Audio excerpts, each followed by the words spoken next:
For my final assignment, I chose to review three articles that related to gender equity in education, particularly in CTE education and STEM education. CTE standing for Career and Technical Education, and STEM standing for Science, Technology, Engineering, and Mathematics. The three articles I reviewed were occupational education equity issues, gender equity issues in CTE and STEM education, and achieving gender equity in science education. The first article was educational or occupational education equity issues. As an overview of the article, it discusses the role of gender equitable education, particularly in vocational education, introduces the Carl Perkins Act and how it works to combat sex discrimination in vocational education, and discusses the impact of vocational programs that are not gender equitable. It also provides suggestions to improve gender equity across the curriculum. Starts by defining equity, particularly in occupational education, as a concept whereby students make career choices based on inherent talents and abilities rather than on stereotypes or biased expectations. Saying that students should make educational and career choices based on what they are good at rather than what their demographic traditionally dictates. It goes on to point out that girls often take courses in business, marketing, health, and occupational home economics, while boys often enroll in technology, agriculture, and trade or industry courses. As a result, students tend to gravitate more towards what is traditional and not always towards what is the best fit for them. Next, talks about the Carl Perkins Vocational and Applied Technology Act of 1990. This act is aimed at combating discrimination, specifically in occupational and vocational education programs. It provides states with funds to assist educational institutions in developing programs and training to facilitate subgroups in our society who may otherwise be underserved. As a result of Perkins legislation, educators are required to gather, analyze, and disseminate data on the status of their occupational students. Goes on to say that the key to equitable education lies in the recognition of three disparities that exist in today's society. Those three disparities are sex stereotyping, self-concept, and inequality in decision-making skills. Sex stereotyping and discrimination often influence career and life choices.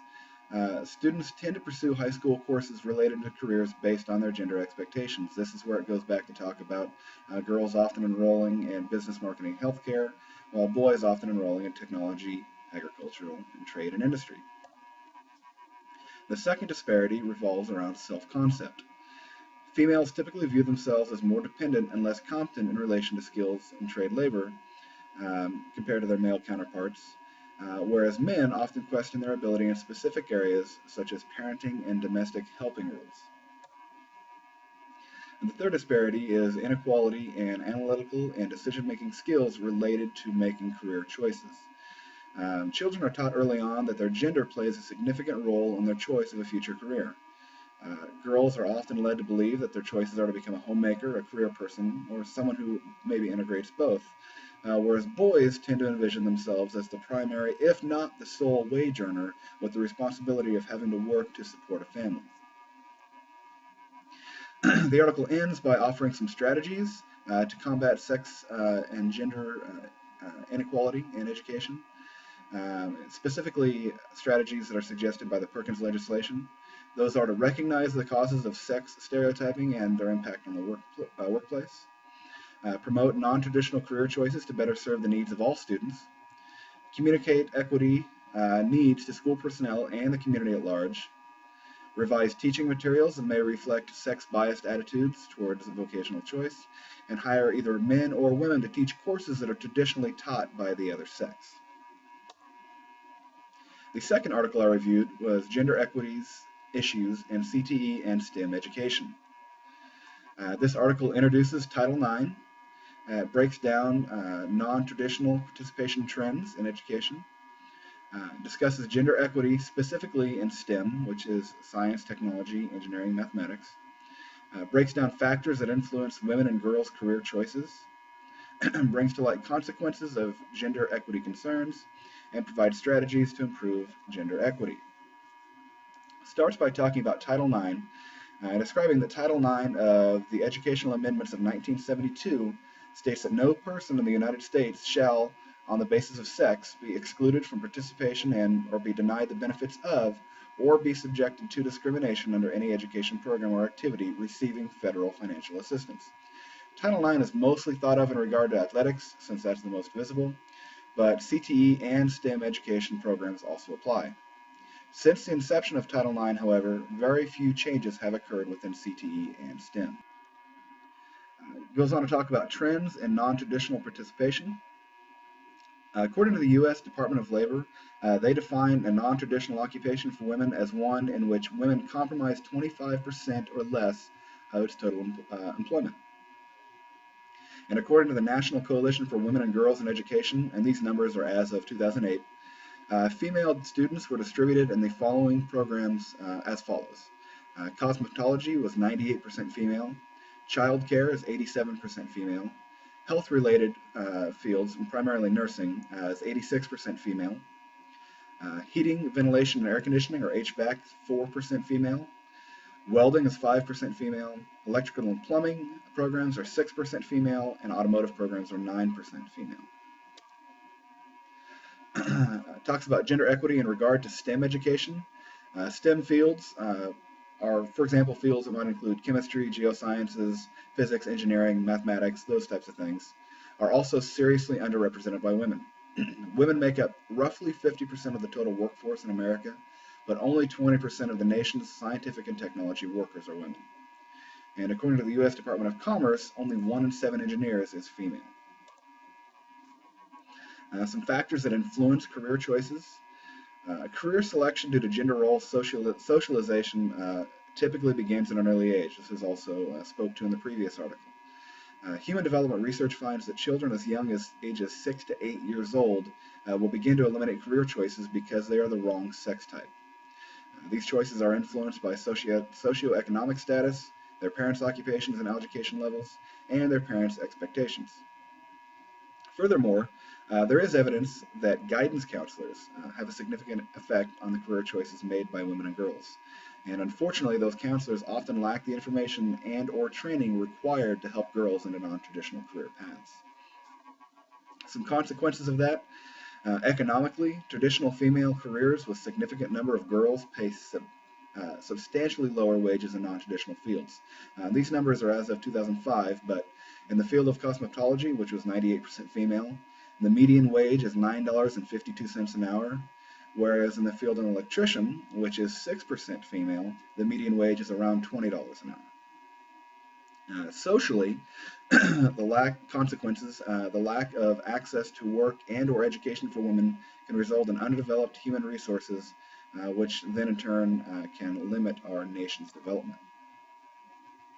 The article finishes up by offering some strategies to combat these, including the development of mentoring programs that pair women and girls with female role models, providing peer support for girls seeking non-traditional fields, implementing recruitment programs to provide early exposure to non-traditional occupations, implementing parent education programs that will disseminate accurate information related to career choices to non-traditional occupations, helping parents be more aware so they can help their daughters into those fields, and to provide training for guidance counselors to help students into non-traditional fields. The third article I reviewed was specifically about gender equity in science education. And as an overview, this article discusses the role or lack thereof of women in science careers, focuses primarily on suggestions and strategies to facilitate girls entering science-related fields, and provides suggestions pertaining to the following areas: what the nation can do, what parents can do, what schools can do, and what two-year colleges can do to help remedy the problem. First, what can the nation do to help remedy the problem of very few females in the area of sciences? In order for change to take place, attitudes toward women in science must change.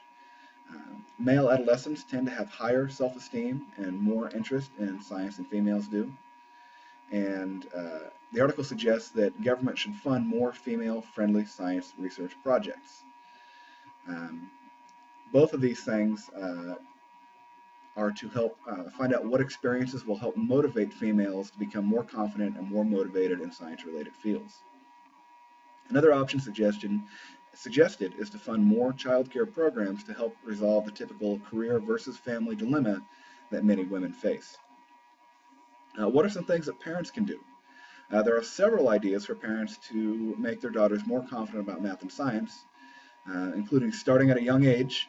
Children should be encouraged to play with more gender-neutral toys, and also points out it is very important that parents effectively communicate the belief that their daughters are every bit as confident in science and math abilities as their sons or other boys in the family. How can schools, particularly secondary, high schools, help? Schools can help by actively recruiting girls into science programs and encourage them to enroll in science and math courses. Work on after-school and summertime science and math programs and camps that can be promoted to girls, and even creating all-girl science and math camps that provide a less intimidating environment. And providing information to girls about careers in the science and the benefits of those careers. One way to do this is to invite women who are working in math and science fields in to come and talk to students. And what role do two-year colleges play? The article ends by providing suggestions for ways that two-year colleges can help. Programs that offer college credit to high school students, particularly in math and science, can be better promoted, and particularly to girls. College math and science departments generally have better connections with people working in the math and science careers, and they can help facilitate mentoring programs.